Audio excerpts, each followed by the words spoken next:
Entropy. Entropy को हम इस तरह से डिफाइन करते हैं कि entropy defined as measure of disorderness. Entropy को हम लोग इस तरह से रिप्रेजेंट करते हैं कि change in entropy is equals to change in heat in reversible process divided by the temperature at which the heat is added into the system, या हीट जो है वो इजेक्ट की जाए सिस्टम से। यहाँ तो ये डेल्टा क्यू हीट जो है पॉजिटिव हो सकती है, यहाँ ये डेल्टा क्यू हीट नेगेटिव हो सकती है। पॉजिटिव उस सेंस में है कि जब आप हीट किसी सिस्टम को देंगे, जैसे कि अगर आपको याद हो तो जब हम लोगों ने work done on the system और work done by the system सीखा था, तो हमने कहा था कि अगर किसी सिस्टम में हीट ऐड की जाए तो इस सिस्टम में जो एडिशन ऑफ हीट है वो पॉजिटिव आ जाता है, यानी कि वर्क डन पॉजिटिव हो जाता है। किसी चीज़ में अगर हीट एडअप की जाए तो वो पॉजिटिव हो जाती है, और अगर उस सिस्टम में से हीट इजेक्ट की जाए तो वो नेगेटिव आ जाती है। और जिस टेम्परेचर के ऊपर ये काम हो रहा है उस टेम्परेचर के ऊपर डिपेंड करता है कि हीट ऐड हो रही है या हीट जो है उस सिस्टम के अंदर से इजेक्ट हो रही है। जैसे कि रिवर्सिबल जो प्रोसेस हैं उनमें आप कार्नट साइकिल को देख सकते हैं। अगर यहाँ पर हम पीवी डायग्राम बनाएं इस तरीके से, तो आपको याद होगा कि पीवी डायग्राम में इस तरह से हमारे पास कार्नट साइकिल आया था कि पहले यहाँ से आइसोथर्मली हम लोगों का प्रोसेस हुआ था। आइसोथर्मल के बाद यहाँ पर हमारे पास एडियाबैटिक, इस एडियाबैटिक से दोबारा आइसोथर्मल और फिर एडियाबैटिक, यानी कि दो आइसोथर्म्स और दो एडियाबैटिक हमारे पास आए थे, यानी कि दो एडियाबैटिक प्रोसेस हुए थे और दो आइसोथर्मल प्रोसेस हुए थे। तो इस तरीके से जिस पॉइंट से हमने अपना काम शुरू किया था हम अगेन उसी पॉइंट पर वापस आ जाते हैं, इसलिए हम लोग कहते हैं कि जो कार्नट साइकिल है, जो कार्नट साइकिल है वो एक रिवर्सिबल प्रोसेस है। इसके अलावा जो रिवर्सिबल प्रोसेस है उसके अंदर आप रिवर्सिबल रिएक्शंस में आप ले सकते हैं लिक्विफिकेशन, लिक्विफिकेशन ले सकते हैं उसकी एग्जांपल में। आप इसकी एग्जांपल में जो है इवेपोरेशन, इवेपोरेशन ले सकते हैं। इसके अलावा स्लो एक्सपेंशन और स्लो कंप्रेशन ऑफ गैस ले सकते हैं, slow expansion and compression of gas off gases. Reversible processes ऐसे प्रोसेस होते हैं जिसके अंदर जो है जहाँ से काम किया शुरू किया जाता है उसी जगह पर वापस आकर एंड होता है, या कोई ऐसा सिस्टम जिसे दोबारा अगेन उसकी पहली वाली सिचुएशन, पहली वाली कंडीशन में लाया जा सके, उन तमाम के तमाम प्रोसेसेस को हम लोग रिवर्सिबल प्रोसेस कहते हैं। और रिवर्सिबल प्रोसेसेस में इंट्रोपी जो है वो होती है, इनकी इंट्रोपी का जो रोल है वो सिर्फ रिवर्सिबल रिएक्शंस के अंदर ही होती है, अंदर होता है, या इसे कह सकते हैं कि रिवर्सिबल प्रोसेसेस के अंदर होता है, जैसे कि लिक्विफिकेशन है और इवेपोरेशन है, स्लो एक्सपेंशन है और स्लो कंप्रेशन वगैरह है। जबकि जो इरिवर्सिबल प्रोसेसेस होते हैं उसके अंदर इंट्रोपी वगैरह नहीं हो सकती।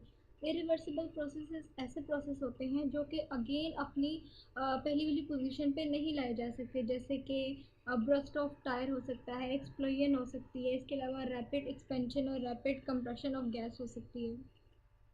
इंट्रोपी, चूंकि हम लोगों ने कहा कि इंट्रोपी जो है मेजरमेंट ऑफ डिसऑर्डरनेस है। डिसऑर्डरनेस का मतलब ये है कि आप ये देख सकते हैं कि ये एक आइस क्यूब है। आइस क्यूब के अंदर जो मॉलिक्यूल हैं वो अपनी एक प्रॉपर प्लेस ऑक्यूपाई करते हैं, मींस कि वो बहुत ही अच्छी तरीके से ऑर्डर्ड होते हैं, एक क्रिस्टल स्ट्रक्चर है। और आपको मालूम है कि क्रिस्टल स्ट्रक्चर के अंदर जो मॉलिक्यूल हैं वो अपनी स्पेसिफाई प्लेस के ऊपर ही जो है स्पेसिफाई अपनी प्लेस ऑक्यूपाई करते हैं और एक क्रिस्टल की शेप बना लेते हैं। और जो चीज़ मैक्सिमम, जिसमें मैक्सिमम ऑर्डर हो, यानी कि वो ऑर्डर उसमें बहुत ज़्यादा हो, हर चीज़ जो है वो अपनी प्लेस के ऊपर स्टेबल हो इस तरीके से, जैसे कि यहाँ पर अगर मॉलिक्यूल्स अपनी जगह पर हैं और यहाँ पर इस सिचुएशन में भी मॉलिक्यूल्स जो हैं वो अपनी ही जगह पर हैं, तभी जाकर ये इस सिचुएशन का एक क्रिस्टल बन जाता है। सिमिलरली जहाँ पर मैक्सिमम ऑर्डर होता है वहाँ पर इंट्रोपी जो है मिनिमम होती है। जैसे ही ये आइस का क्यूब इसे हीट मिले और ये जो है मेल्ट करना शुरू हो जाए आफ्टर टाइम टी, तो मेल्ट होने के बाद ये इस फॉर्म में आ जाएगा। तो यहाँ पर अब जो मॉलिक्यूल हैं उनका ऑर्डरनेस या उनकी जो डिसऑर्डरनेस है वो ज़्यादा हो जाती है और जो इंट्रोपी है वो मैक्सिमम हो जाती है। मीन्स कि ऑर्डर उनका कम हो गया है, डिसऑर्डरनेस उनमें ज़्यादा होगी, और जहाँ पर डिसऑर्डरनेस ज़्यादा हो जाए वहाँ पर इंट्रोपी जो है मैक्सिमम हो जाती है। इससे आप एक बहुत ही अच्छी एग्जांपल से समझ सकते हैं कि इंट्रोपी आखिर है क्या। जैसे कि आपका रूम, जैसे कि आपके रूम में अगर बहुत सी चीज़ें बिखरी पड़ी हो, आपकी बुक्स बैग्स हर चीज़ जो है वो बिखरी पड़ी हो, तो आप कहेंगे यहाँ पर डिसऑर्डरनेस ज़्यादा है। मीन्स ये कि आपकी जो इंट्रोपी है, इंट्रोपी मैक्सिमम है। और अगर आपका रूम फर्निश है, क्लीन है, हर चीज़ जो है वेल डिसऑर्डर है, वेल जो है ऑर्डर्ड है, हर चीज़ जो है वो अपनी प्लेस पर पड़ी है, कोई भी चीज़ बिखरी हुई नहीं है, तो आपका जो रूम है वो ऑर्डर में होता है। यहाँ पर अगर ऑर्डर में है तो इसका मतलब है आपकी जो इंट्रोपी है, चूँकि ऑर्डर में है, आपका डिसऑर्डरनेस तो बहुत ही कम है, हर चीज़ अपने ऑर्डर पर अपनी प्लेस पर पड़ी है, तो इस सिचुएशन में आपकी इंट्रोपी जो है डिक्रीज़ कर जाती है। मीन्स कि इंट्रोपी जो है उसका रिलेशनशिप डिसऑर्डरनेस के साथ है। जितना किसी जगह पर डिसऑर्डरनेस होगा, उतना ही वहाँ पर इंट्रोपी ज़्यादा होगी। और दूसरी बात ये कि हम लोगों ने स्टार्ट में कहा था रिवर्सिबल रिएक्शन, यानी कि रिवर्सिबल प्रोसेसेस में ही इंट्रोपी होती है। आपको मालूम है कि अगर आप अपने रूम में सब चीज़ें बिखेर दें, यानी कि सब चीज़ों को डिसऑर्डर कर दें, तो ये चीज़ जो है ये रिवर्सिबल प्रोसेस है। आप बाद में दोबारा उन चीज़ों को उन्हीं की जगहों पर रख सकते हैं। तो इस तरीके से आपका जो रूम है पहले की तरह ऑर्डर हो जाता है।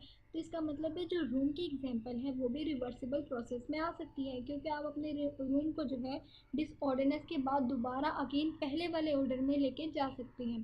तो इसका मतलब है कि जो रूम की एग्जांपल है वो इंट्रोपी में कैलकुलेट की जा सकती है। हाँ, एंट्रोपी के एग्जांपल में आप एग्जांपल ये भी ले सकते हैं कि लेट्स से कि आपके पास दो जो हैं वो बीकर्स हैं। अब उनके अंदर क्या सिचुएशन है कि इसे बीकर ए कह लेते हैं, इसे बीकर बी कह लेते हैं। बीकर ए के अंदर हम लोगों ने दो टैबलेट्स लिए हैं, दो कलर की टैबलेट्स, एक रेड कलर में है और एक जो है वाइट कलर में है। ये हमारे पास वाइट कलर में है और ये हमारे पास रेड कलर में है।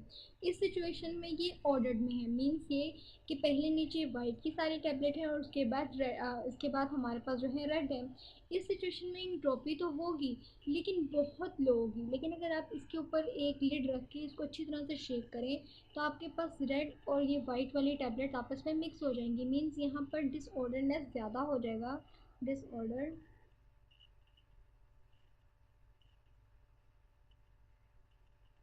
डिसऑर्डरनेस ज़्यादा हो जाएगा। इसका मतलब है कि जो इंट्रोपी है, इंट्रोपी सिचुएशन में ज़्यादा हो जाएगी। तो इसका मतलब है जैसे ही इंट्रोपी ज़्यादा होती है, इसका मतलब है कि वहाँ पर डिसऑर्डरनेस ज़्यादा हो गया। इसके अलावा आप इसको वापस इसकी पहली वाली इनिशियल कंडीशन में ला सकते हैं। इसका मतलब है कि ये एक रिवर्सिबल प्रोसेस है। इसके बाद जो इंट्रोपी है उसे हम लोग अपने सेकेंड लॉ ऑफ थर्मोडायनामिक्स के साथ भी रिलेट करते हैं। वो किस तरह से रिलेट करते हैं, वो इस तरीके से रिलेट करते हैं।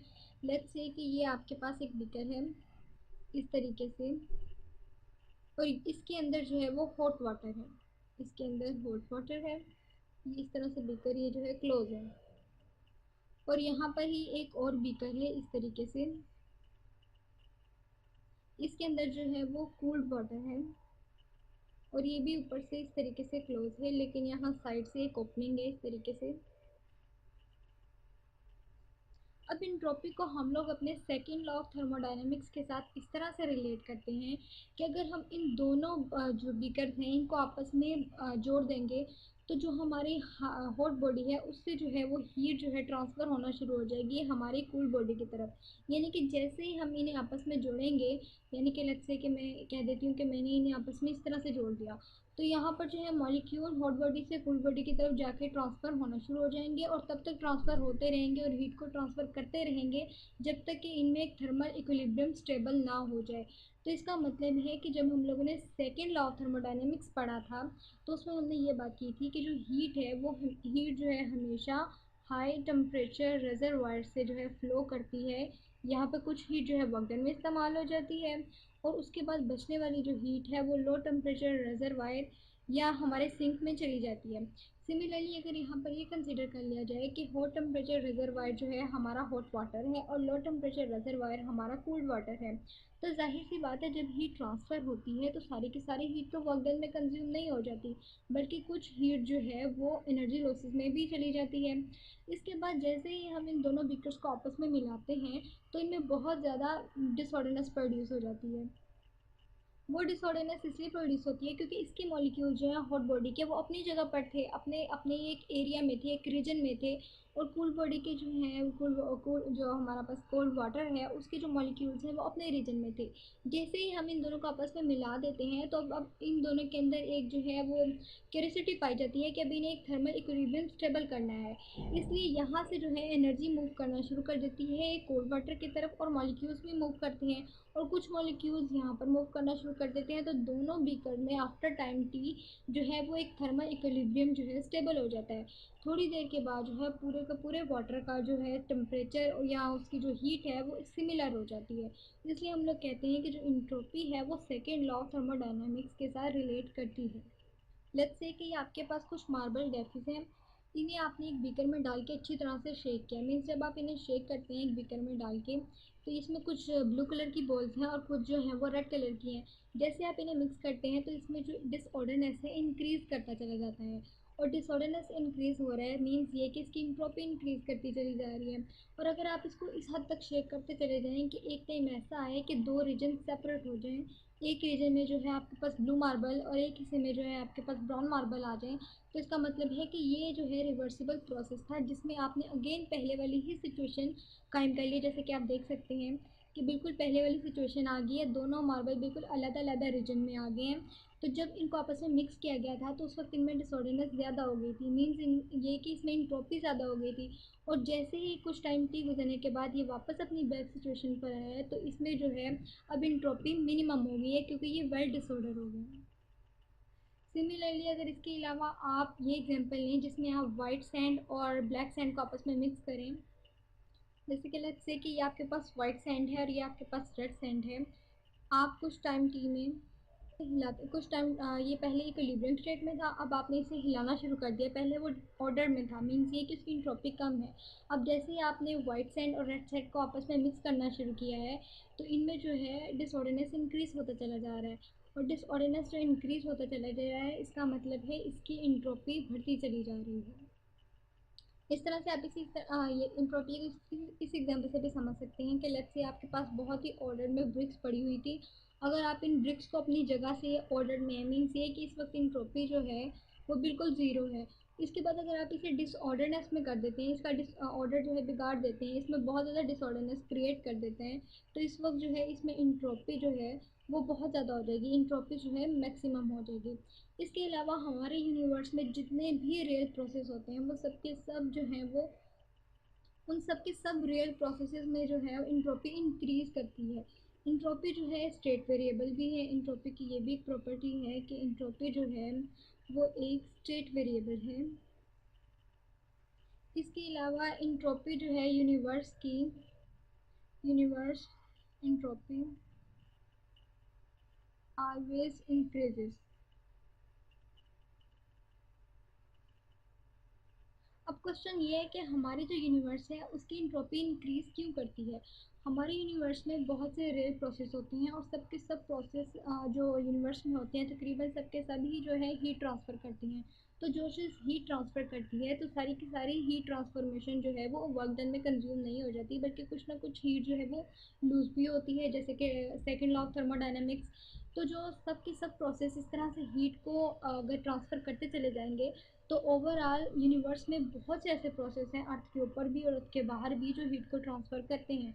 तो जब हीट को ट्रांसफ़र किया जाता है तो वहाँ पर डिसऑर्डरनेस इंक्रीज हो जाता है। तो इसका मतलब है कि ओवरऑल जो हमारे यूनिवर्स का इंट्रोपी है यूनिवर्स की वो इंक्रीज करती है।